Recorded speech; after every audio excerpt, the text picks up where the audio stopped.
کبھی کبھی زندگی ہمیں وہ دن بھی دکھا دیتی ہے جس کا تصور بھی ہمیں زندہ درگور کر دیتا ہے۔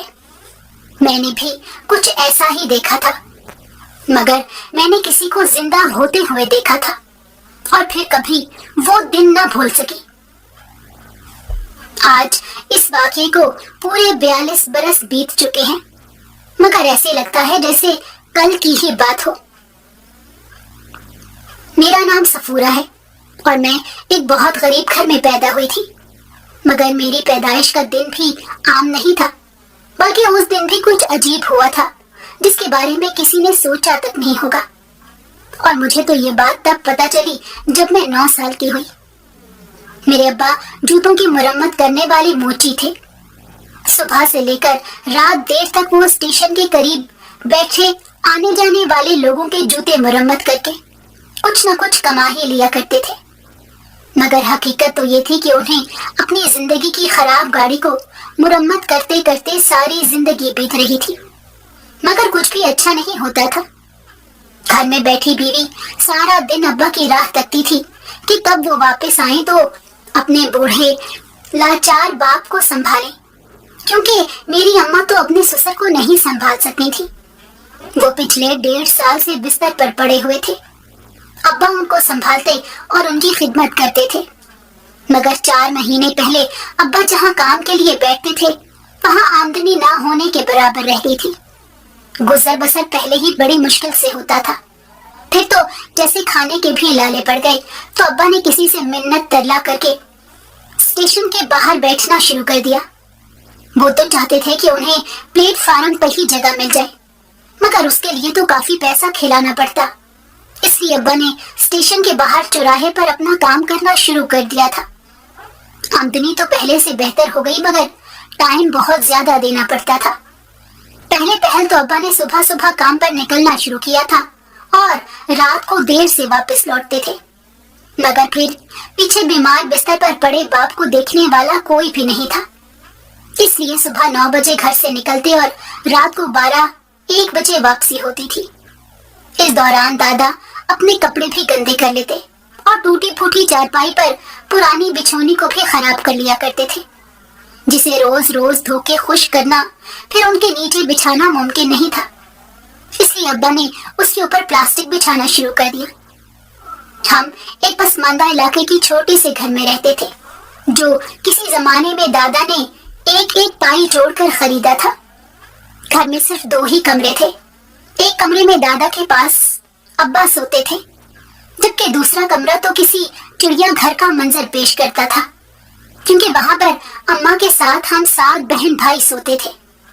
اصل میں ہم 4 بہنیں اور ہمارے 3 بھائی تھے۔ ہم چاروں بہنیں بڑی تھی، اس کے بعد 2 بھائی جڑواں تھے اور سب سے چھوٹا بھائی تو ابھی اماں کی گود میں تھا۔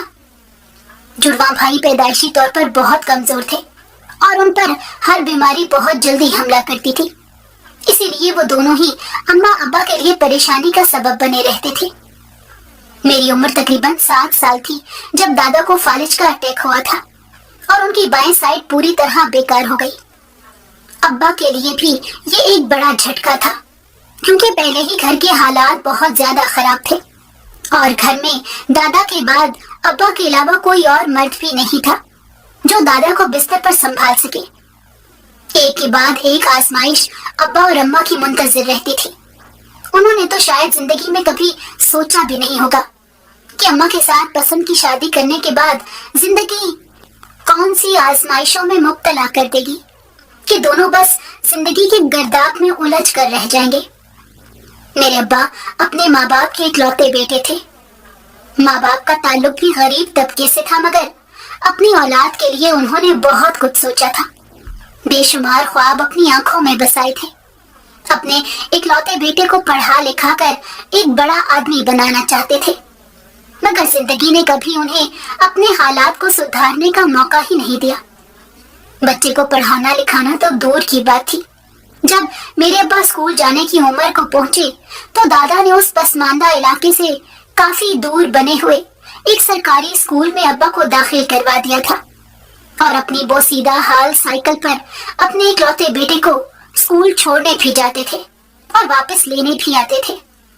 मगर सबसे पहले तो इस साइकिल ने दादा का साथ छोड़ा। दादा ने कई मर्तबा उस साइकिल की मरम्मत करवाई, मगर चंद दिन निकालने के बाद वो चलने से इनकार कर देती थी।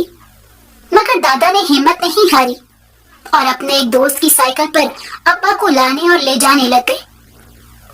मगर जब मेरे अब्बा 12 साल के हुए तो दादी अचानक से बहुत ज्यादा बीमार पड़ गई। दादा और दादी ने अपनी सारी जिंदगी नुस्खों और टोटकों से इलाज करते हुए गुजारी थी। अगर कभी मौसमी नज़ला जुकाम हो जाता तो जो चीज मैसर आती उसी से इलाज शुरू कर देते थे। हालांकि कभी भी किसी एक टोटके में भी पूरी चीजें नहीं खरीद पाते थे। इसलिए जब दादी बहुत ज्यादा बीमार हुई तो दादा ने कभी पत्ती का कहवा तो कभी नीम के पत्तों का शरबत उन्हें देना शुरू कर दिया। उसके अलावा भी अपनी तरफ से दादा ने कोई कसर ना छोड़ी। मगर 2 हफ्ते पूरे हो चुके थे और दादी की तबीयत ठीक होने का नाम ही नहीं लेती थी। मजबूर होकर दादा ने दादी को सरकारी अस्पताल में ले जाने का फैसला किया, जो हमारे इलाके से काफी दूर था, और अब्बा को अपने पड़ोसियों के हवाले करके वो अस्पताल चले गए। लेकिन दादी 4-5 दिन वहां दाखिल रहने के बाद दम तोड़ कर ही घर वापस आई थी। उनके दोनों गुर्दे फेल हो चुके थे, जिसकी वजह से वो जिंदगी की बाजी हार गई और ये मेरे अब्बा पर गिरने वाली उनकी जिंदगी की एक बहुत बड़ी क़यामत थी, जब वो एक शफीक माँ के साए से महरूम हो गए। यूं तो मेरे दादा अपने बेटे से बहुत ज्यादा प्यार करते थे और उनका बहुत ख्याल रखने की भी कोशिश करते, मगर ऐसे लगता था कि सब कुछ दादी के साथ ही रुखसत हो गया। दादा मेहनत मजदूरी करने वाले आदमी थे, लेकिन अब बच्चे के साथ साथ घर और कमाने को एक जैसी अहमियत और वक्त तो नहीं दे पाते थे। बहुत कोशिशों के बावजूद भी ऐसा मुमकिन नहीं हो पाया तो मजबूर होकर दादा ने अब्बा को स्कूल से हटा लिया।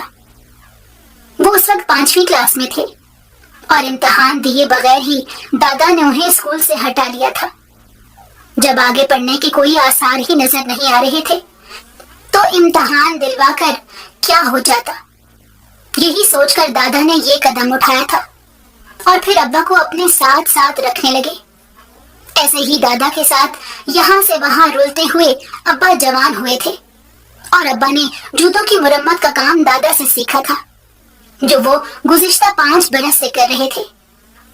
मेरे अब्बा को अपने चचा की बेटी पसंद थी, मगर वो लोग अपनी बेटी का रिश्ता अब्बा के साथ नहीं करना चाहते थे, क्योंकि दादा और मेरे अब्बा की माली हालात इस कदर खराब थे कि मेरे नाना तो क्या शायद कोई भी उन्हें अपनी बेटी का रिश्ता देने को तैयार न होता। हालांकि जब मेरे दादा ने अपनी भतीजी का रिश्ता अपने बेटे के लिए मांगा था तो तब उन्हें पता चल गया था कि उनकी बेटी की भी यही मर्जी है। उसके बावजूद उन्होंने रिश्ता देने से साफ इनकार कर दिया और बड़े भाई को घर से जाने का भी कह दिया था। मेरे दादा दिल पर पत्थर रखकर वहां से निकले थे, मगर उस बात के ठीक 1 महीने बाद अब्बा अम्मा ने कोर्ट में जाकर निकाह कर लिया और अब्बा मेरी अम्मा को लेकर अपने घर चले गए।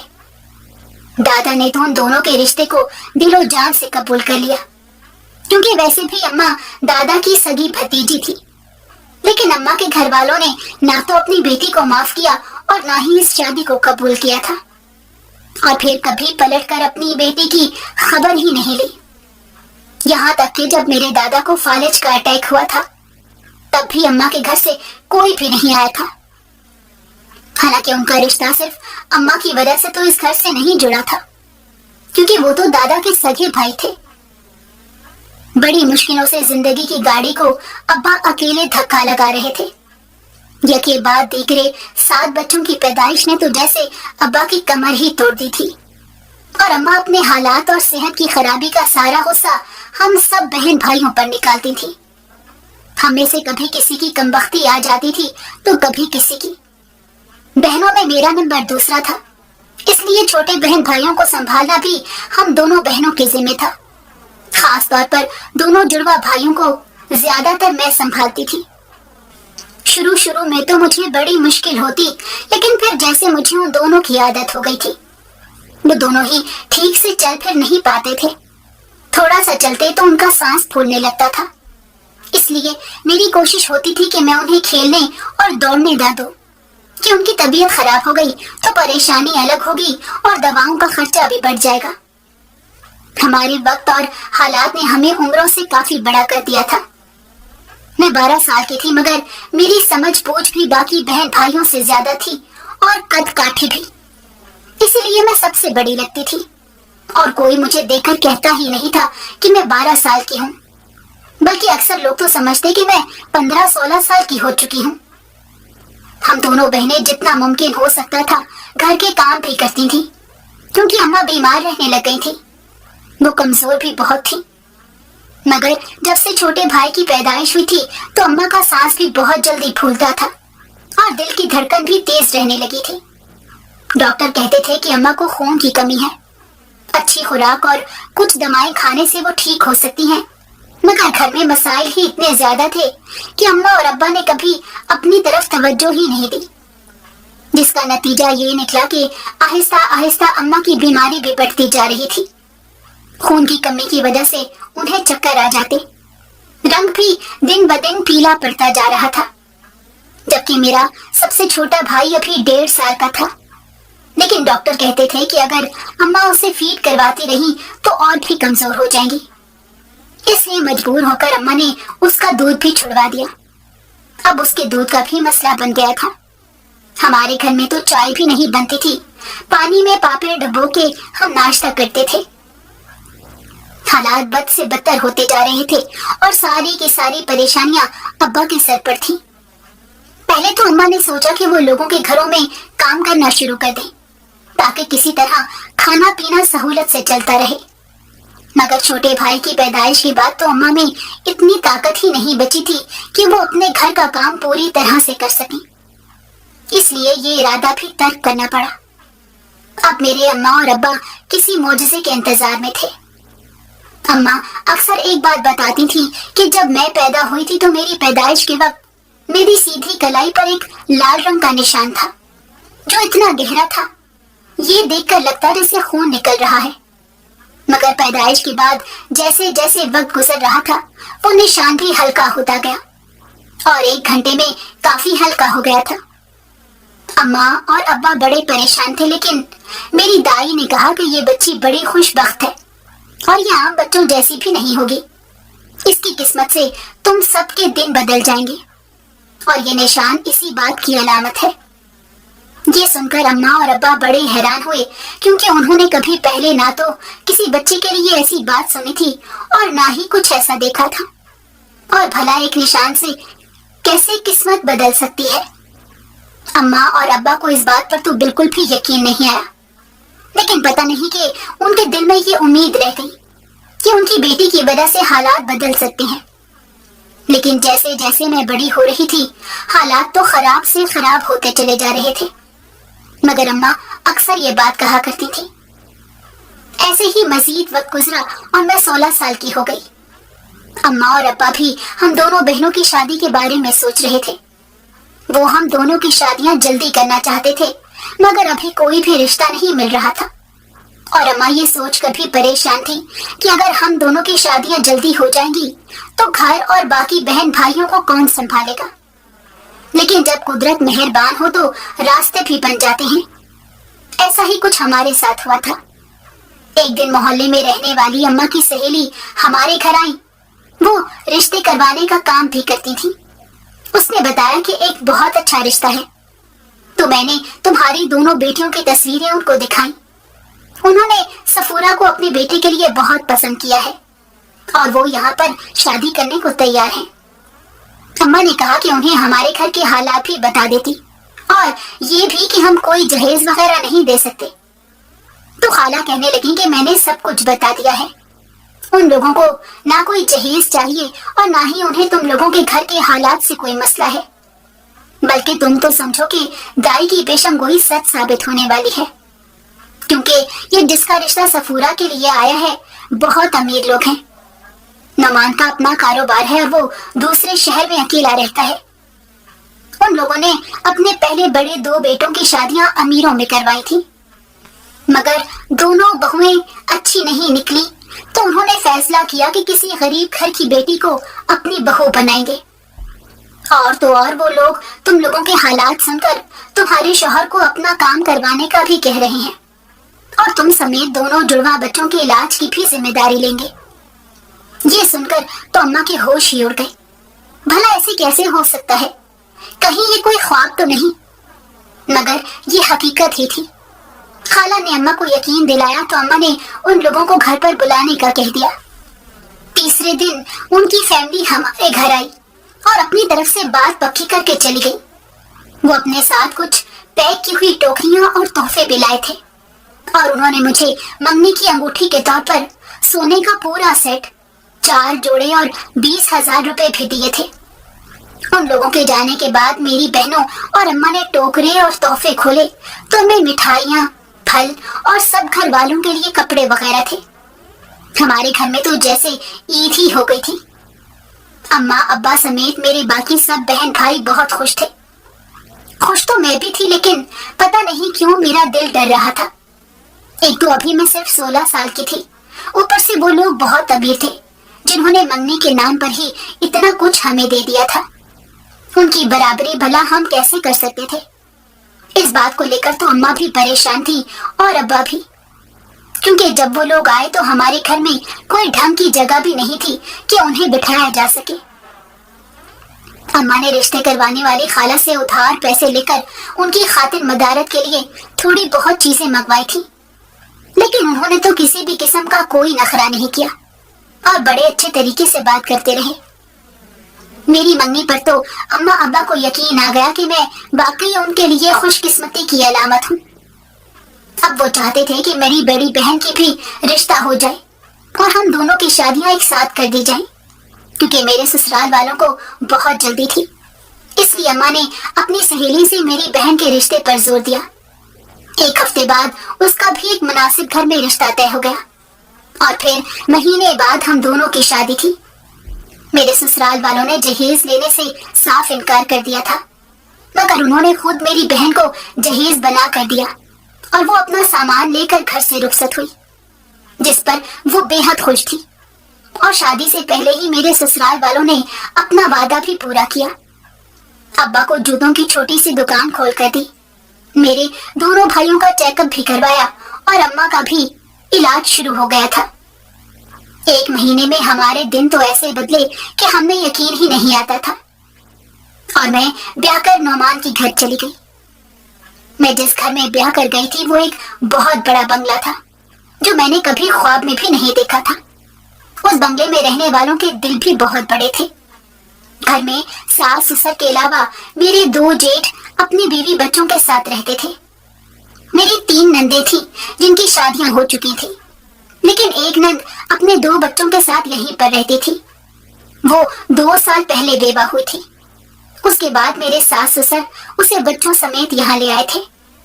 مجھے یہ سب کچھ میری ساس نے شادی کے تیسرے دن بتایا، اور یہ بھی بتایا تھا کہ میری دونوں جٹھانیاں نند کے یہاں واپس آنے کی وجہ سے خوش نہیں ہیں اور دونوں ہی الگ ہونا چاہتی ہیں، مگر سسر نے صاف صاف کہہ رکھا ہے کہ وہ اپنے جیتے جی کسی بیٹے کو الگ نہیں ہونے دیں گے، کیونکہ ان کی وصیت کے مطابق ماں باپ کے مرنے کے بعد سب بچوں کو ان کا حصہ مل سکتا تھا۔ اگر کوئی بیٹا یا بیٹی ماں باپ کی زندگی میں علیحدہ ہوئے تو اپنے حصے کا مطالبہ کریں گے تو وہ جائیداد سے بالکل الگ تصور کیے جائیں گے۔ بس یہی وجہ تھی کہ میری دونوں جٹھانیاں نہ چاہنے کے باوجود ایک ہی گھر میں ساس سسر اور نند کے ساتھ رہنے پر مجبور تھی، مگر میری ایسی کوئی مجبوری نہیں تھی، کیونکہ نعمان کا اپنا ایک چھوٹا سا بزنس تھا جو دوسرے شہر میں تھا، اور نعمان وہیں پر رہتے تھے۔ مجھے بھی ایک ہفتے بعد نعمان کے ساتھ اپنے گھر چلے جانا تھا، اس لیے میں زیادہ ان معاملات میں پڑنا ہی نہیں چاہتی تھی۔ مجھے اماں نے بھی یہی سمجھایا تھا، لیکن میں چند دن بھی سسرال میں رہی۔ میری ساس اور نند نے میرا بہت خیال رکھا۔ جٹھانیاں زیادہ تر اپنے کمروں میں ہی محدود رہتی تھیں۔ ہاں، لیکن کھانے کے وقت سبھی ڈائننگ روم میں اکٹھے ہو جاتے تھے، ناشتہ بھی اکٹھے ہی کیا جاتا تھا۔ اس ایک ہفتے میں نعمان نے بالکل بھی مجھ سے کوئی فالتو بات نہیں کی تھی۔ کام کی باتوں کے علاوہ ہمارے درمیان اور کوئی بات نہیں ہوئی تھی۔ मुझे एक हफ्ते बाद ये भी पता न चल सका कि नौमान को खाने में क्या पसंद है या वो कौन सा रंग पहनना पसंद करते हैं। उन्होंने तो मेरी तारीफ भी नहीं की थी, हालांकि जो भी देखता था वो मेरी तारीफ किए बगैर नहीं रहता था। और अब तो बड़े घर की बहू बनने के बाद मेरा पहनना ओढ़ना भी बहुत अच्छा हो गया था, जिसकी वजह से मेरे हुस्न को 4 चांद लग गए। लेकिन मैं अभी तक नौमान के मुंह से चंद तारीफी कलमात सुनने के लिए भी तरस रही थी। ऐसे ही हमारे जाने का वक्त आ गया। मेरी सास ने मुझे जाने से पहले कमरे में बुलाया और 4 सेट सोने के जेवरात मुझे दिए और कहने लगी कि मैंने अपनी दोनों बहुओं को 4-4 सेट इस घर में आने के बाद दिए थे और ये तुम्हारी अमानत है। मैं उम्मीद नहीं बल्कि यकीन रखती हूँ कि तुम ना सिर्फ बीवी होने का फर्ज बखूबी निभाओगी बल्कि एक अच्छी बहू भी साबित होगी। उसके बाद मेरी सास ने मुझसे बड़ी अजीब बात कही। ये उसका पूरा मतलब मुझे कुछ अरसे बाद समझ आने वाला था। उन्होंने कहा कि नौमान कुछ अलग आदतों का और तबीयत का मालिक है, इसलिए उसकी किसी बात का बुरा ना मानना और बस उसके साथ रहते हुए कोशिश करना कि नौमान का दिल जीत सको, और कभी कुछ गैर मामूली देखो तो मामले को संभाल लेना। मैंने अपनी सास के हाथ पर हाथ रखते हुए उन्हें तसल्ली दी और फिर हम लोग दूसरे शहर के लिए रवाना हो गए। 3 घंटे बाद मैं अपने घर में पहुंची थी। ये घर इतना बड़ा तो नहीं था, लेकिन मेरे लिए तो किसी ताजमहल से कम नहीं था। नौमान ने मुझे पूरा घर नहीं दिखाया था। वो तो बिल्कुल इस तरह रहते थे जैसे हमें साथ रहते हुए कई साल गुजर गए हैं। दूसरे दिन जब वो अपने ऑफिस चले गए तो मैंने सारे घर का जायजा लिया। घर के नीचे वाले पोर्शन में 4 कमरे थे और ऊपर 2 कमरे साथ साथ बने हुए थे, जबकि कमरा थोड़ा पीछे की तरफ बना हुआ था, लेकिन वहां पर ताला भी लगा हुआ था। और ये बात मुझे बड़ी अजीब सी लगी क्योंकि बाकी किसी भी कमरे को ताला नहीं लगाया गया था। मैंने सारे कमरे खोल के भी देखे, साफ सुथरे और बड़े करीने से सेट किए गए थे। अभी मैं घर देख रही थी कि डोर बेल बजी। मैं नीचे उतरकर गेट की तरफ गई तो पता चला कि मुलाजमा आई है। उसने मुझे देखते ही सलाम किया और फिर घर की सफाई करने लग गई। वो मुसलसल बोल भी रही थी। तब मैंने उससे बंद कमरे के बारे में पूछा तो उसने लाइल्मी का इजहार कर दिया और कहने लगी कि मैं पिछले 1 साल से यहाँ पर काम कर रही हूँ, लेकिन मैंने उस कमरे को कभी खुला हुआ नहीं देखा। मैं अपना काम करके चली जाती हूँ, इसलिए मुझे कुछ मालूम भी नहीं। ये सुनकर मुझे बड़ी हैरत हुई कि 1 साल का अरसा गुजरने के बावजूद उस मुलाजमा ने वो कमरा नहीं देखा था, तो उसकी साफ सफाई कौन करता था। रात को मैंने ये बात नौमान से पूछी तो वो कहने लगे कि उस कमरे में कार्ड कबाड़ पड़ा है, काम की कोई भी चीज नहीं है, इसीलिए वो काफी अरसे से बंद है। मैंने नौमान से कहा कि हमें उस कमरे को खोलकर उसकी सफाई तो करनी चाहिए। कार्ड कबाड़ अगर बिल्कुल बेकार है तो हमें फेंक देना चाहिए। मगर नौमान ने मुझे कोई जवाब नहीं दिया और अपना काम करते रहे। मुझे ऐसे लगा जैसे वो इस बारे में बात ही नहीं करना चाहते। फिर मैंने भी दोबारा उनसे नहीं पूछा। मैंने दूसरे दिन ही अपने घर का सारा निजाम संभाल लिया था। खाना भी मैं खुद बनाती थी और नौमान के सारे काम भी खुद करती, मगर सफाई और वॉशिंग मशीन का काम मुलाजमा से अपनी निगरानी में करवाती थी। मुझे अपने घर में आए हुए 6-7 दिन हो गए थे। रोजाना मेरी सास मुझे फोन करती थी और नंद से भी लाजमी बात हो जाया करती थी। अपने अम्मा और बहन भाइयों को मैं खुद फोन कर लिया करती थी। अब तो हमारे घर के हालात काफी अच्छे हो गए थे। अब्बा अपनी दुकान चला रहे थे। उन्होंने मेरे दोनों जुड़वा भाइयों को भी अपने साथ दुकान पर बिठाना शुरू कर दिया। उन दोनों को इलाज भी हो रहा था और वो बहुत बेहतर हो गए थे। अब घर के हालात भी पहले जैसे नहीं रहे थे और अम्मा को अच्छी खुराक भी मिल रही थी। मैंने अम्मा से कहा कि अब मेरी बाकी दोनों बहनों की शादियां इतनी जल्दी नहीं करनी है कि छोटी सी उम्र में वो जिम्मेदारियों का बोझ उठाने लग जाएं। तो अम्मा ने मेरी बात से इत्तेफाक किया। मुझे सुकून था कि मेरे माँ बाप और बहन भाई अब बहुत अच्छी जिंदगी गुजार रहे थे, मगर दिल उदास भी हो जाता था कि एकदम उनसे बहुत दूर आ गई थी। मैंने भी अपने घर में दिल लगाने की बड़ी कोशिशें की, मगर मेरा दिल नहीं लगता था क्योंकि नौमान सारा दिन ऑफिस में रहते, शाम को 6 बजे लौटते थे, चुपचाप खाना खाते और फिर स्टडी रूम में चले जाते थे। वहीं पर मैं उन्हें चाय या कॉफी बनाकर दे आती थी। कमरे में सोने के लिए भी काफी देर से आया करते थे और मुझे शुरू से ही ज्यादा नींद आती थी, इसलिए मैं तो 10 बजे लेटते ही सो जाती थी और फिर सुबह ही मेरी आंख खुलती। मगर एक रात अचानक मेरी आंख खुल गई तो मुझे गाने बजने और घुंघरुओं की आवाज सुनाई दी। मैं बड़ी हैरान हुई, लेकिन फिर सोचा कि हो सकता है आसपास कोई शादी हो और वहीं पर गाने बाजे चल रहे होंगे, इसलिए मैं करवट लेकर दोबारा सो गई। नुमान भी कमरे में मौजूद नहीं थे, मगर मैंने ज्यादा तवज्जो नहीं दी क्योंकि वो अक्सर देर से ही आकर सोते थे। मगर 3-4 दिन बाद फिर ऐसे ही हुआ। अगर रात को गाने बजाने की आवाज से मेरी आंख खुली, मैंने फिर वही सोचा कि कहीं शादी होगी। लेकिन अगले दिन मुलाजमा से पूछा कि मोहल्ले में कोई शादी है, तो उसने बताया कि अव्वल तो यहाँ पर आसपास कोई शादी नहीं हो रही, और अगर होती भी है तो शादियों में कोई घुंघरू बांध के थोड़े ही नाचता है।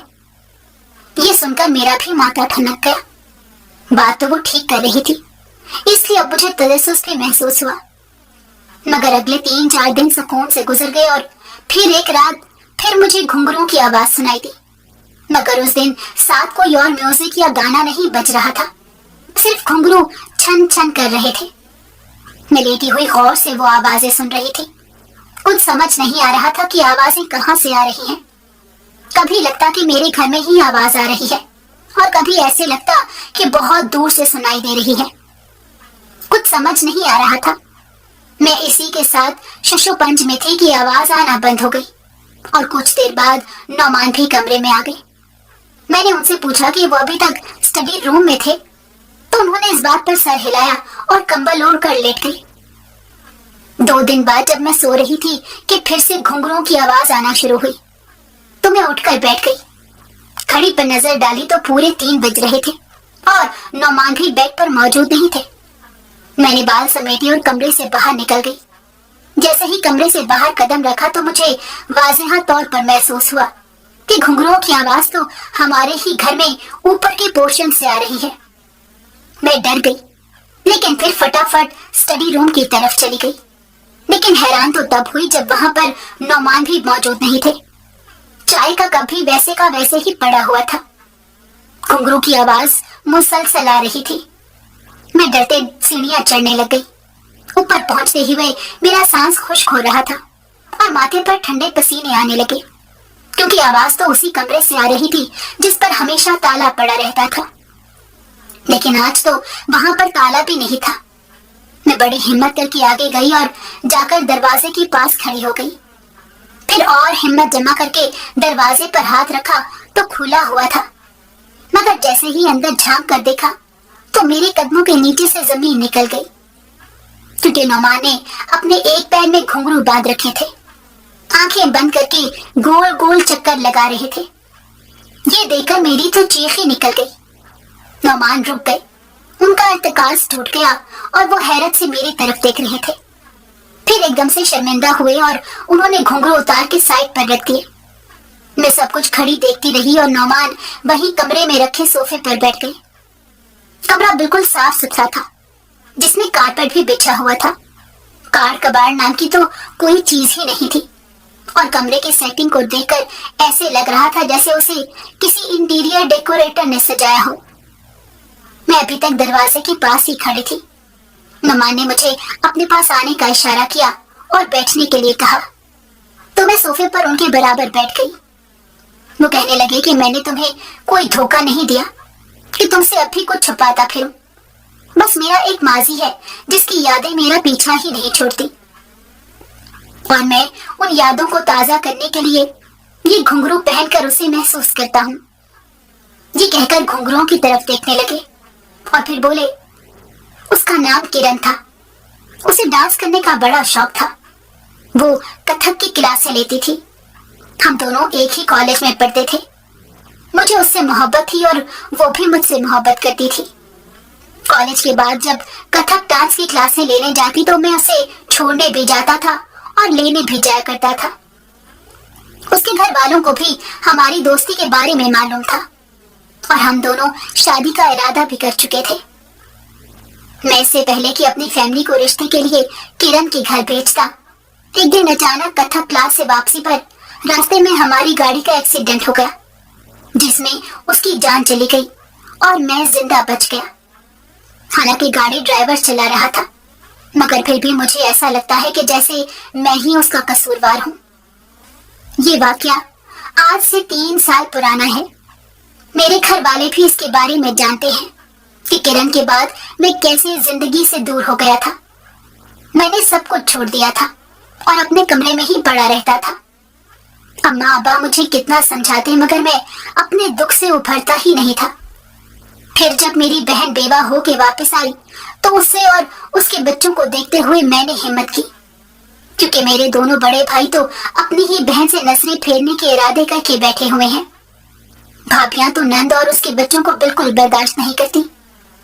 मैं बड़ी मुश्किल से ठीक हुआ हूँ और साल पहले ही ये कारोबार शुरू किया है और मैं उसे अपने साथ रखना चाहता हूँ, अगर तुम साथ दो। और मुझे नहीं मालूम कि मैं अपने माजी को कैसे भूलूंगा, लेकिन यकीन रखो मैं अब सिर्फ तुम्हारा हूँ।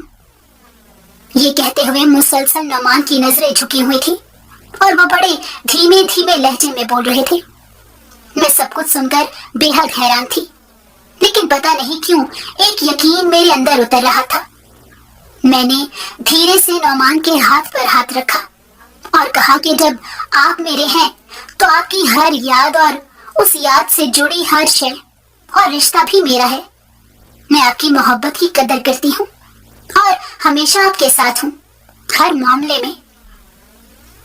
मेरी ये बात सुनकर नुमान ने हैरत से मेरी तरफ देखा, जैसे वो मेरा शुक्रिया अदा कर रहे थे, और फिर हल्की सी मुस्कुराहट के साथ वहां से उठकर खड़े हो गए। हम दोनों नीचे अपने कमरे में आए। फिर उसके बाद कभी भी उस कमरे पर ताला नहीं पड़ा। आज 4 साल हो गए हैं। मैं अपने एक बेटे के साथ अभी भी उसी घर में रहती हूँ और नुमान एक अच्छे शौहर और अच्छे बाप का किरदार बखूबी निभा रहे हैं। मेरे ससुर का इंतकाल हो गया है, मगर सास अभी दोनों बेटियों के साथ रहती हैं। आगे चलकर मेरी नंद और उनके बच्चों की जिम्मेदारी हम पर है। अब नुमान घुंघरू पहनकर और यादों को ताजा नहीं करते, मगर कभी कभी कुछ देर के लिए उस कमरे में जाकर जरूर बैठ जाते हैं।